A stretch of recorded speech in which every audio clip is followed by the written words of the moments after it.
Very good morning, friends. Myself, Dr. Naval Singh Todawat,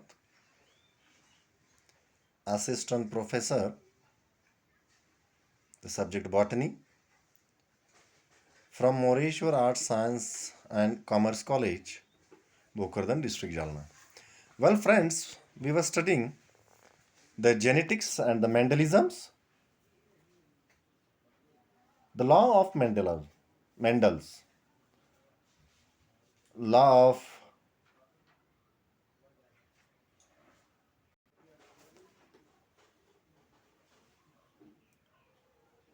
while looking out the genetics.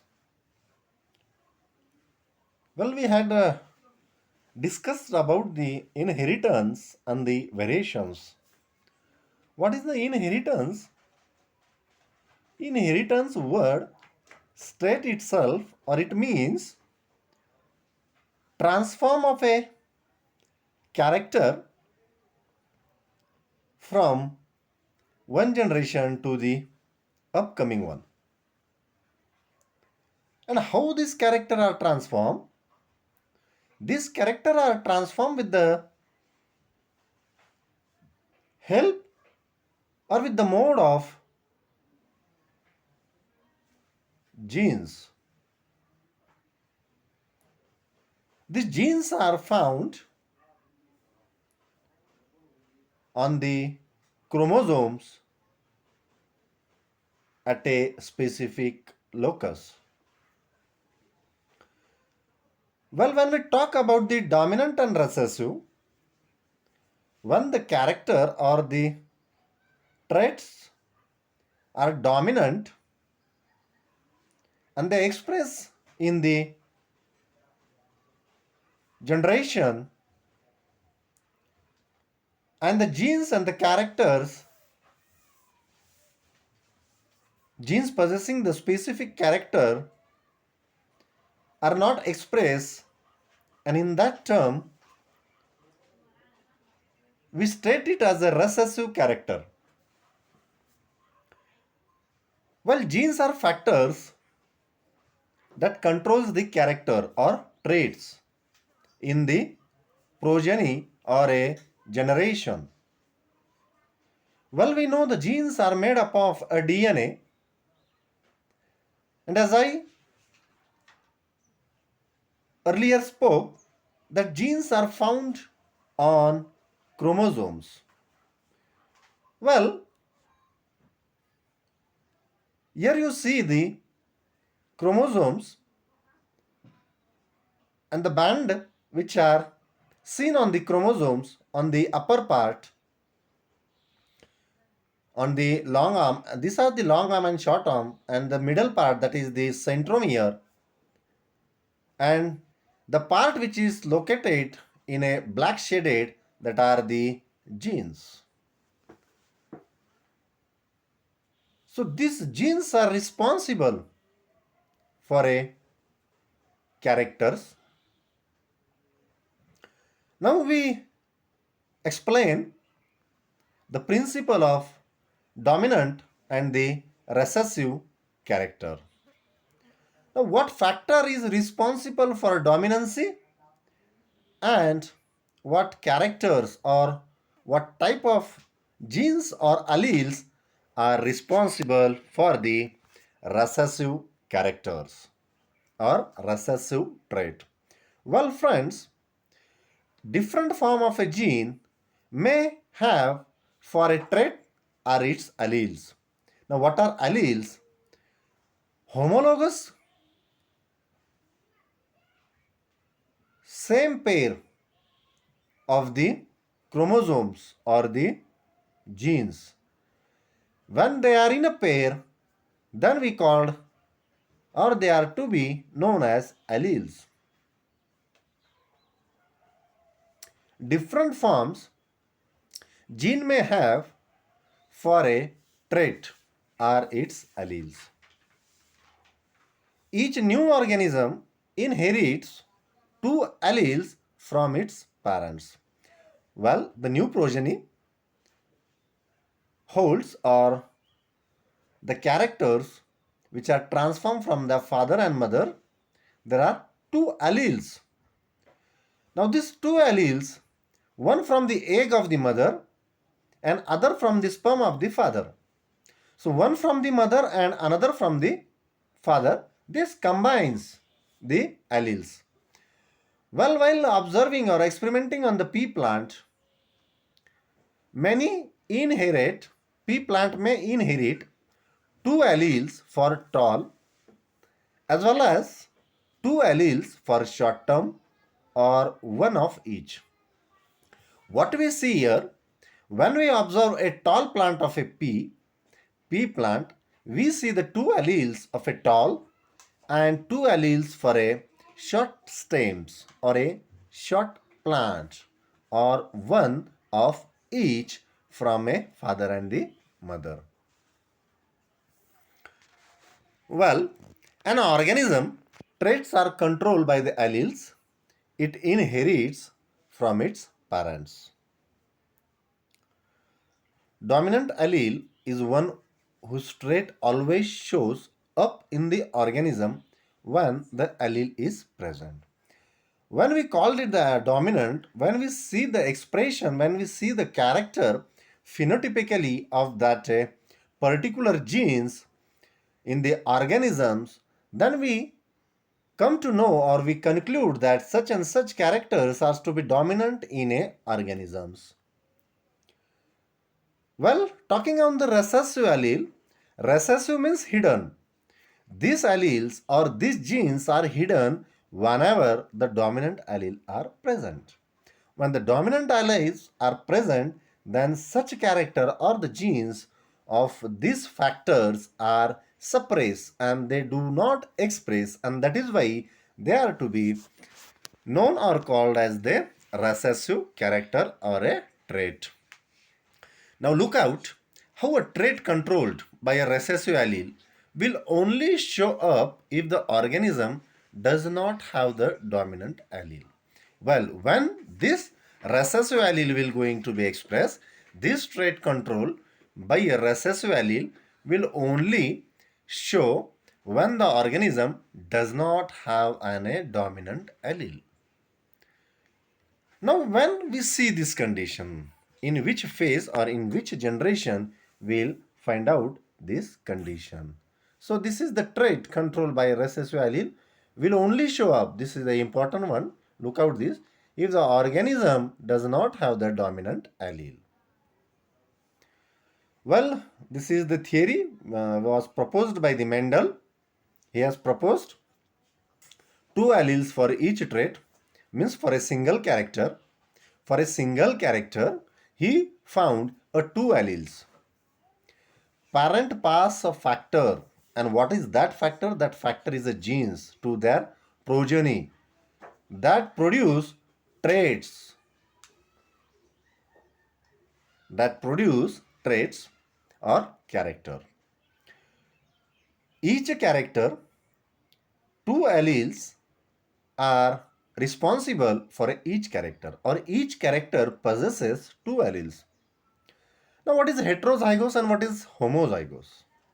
When we talk about the heterozygous, we see the two different types of the genes or the factors. In case of the homozygous, we see the same type of genes, or that if you see the genotypically, we see the character in homozygous that are pure one. In case of capital tall plants, we find the both the letters that are capital T, whereas in the dwarf, pure dwarf, we find the both the letters that are small, alphabetically small t. Whereas in heterozygous, we find one capital T as well as one dwarf one. Though phenotypically in heterozygous condition, plant may be seen tall, but the genes or the genotype is the alleles of dwarf one is not seen. Phenotype and genotype. See the physical appearance, that is to be called as the phenotype, as well as the genotype, that are the set of alleles. And the set of alleles that two genes are combined, are attached, are in present in a pair, and that is to be known as the alleles. Dominant is expressed over recessive, and recessive is a suppressed.